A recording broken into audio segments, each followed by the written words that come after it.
We have learned an American citizen has been killed after Russian forces opened fire on a group of civilians standing in line for food. New details are emerging tonight of Jimmy Hill's last days in Ukraine as he tried to protect his sick partner during Russian bombardments.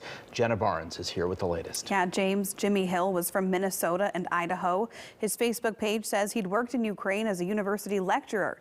His family says police found his body in the street. Jimmy Hill posted this selfie on Facebook and joked he wanted to look as old and harmless as possible if the invaders captured him. His many Facebook updates on the situation in Chernihiv ended with this last post Tuesday.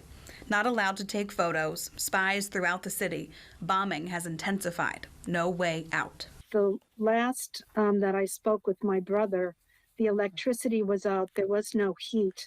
My brother was the helper that people find in a crisis.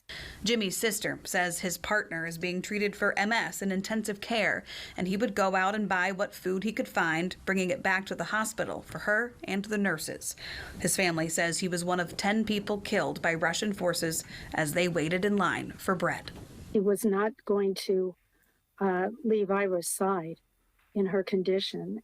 In Chernihiv alone, Ukrainian officials say the bodies of 53 people were brought to morgues in a 24-hour period. Intentionally targeting civilians is a war crime. After all the destruction of the past 3 weeks, I find it difficult to conclude that the Russians are doing otherwise. Today, rescuers pulled some survivors from the rubble of a Mariupol theater, another civilian target of an airstrike. Hundreds of people were sheltering there because their homes had been destroyed.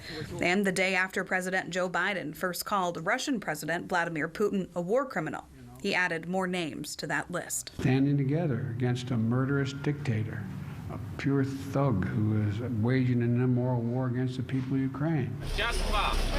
More than 3 million people have fled Ukraine, and an estimated 2 million are displaced inside the country.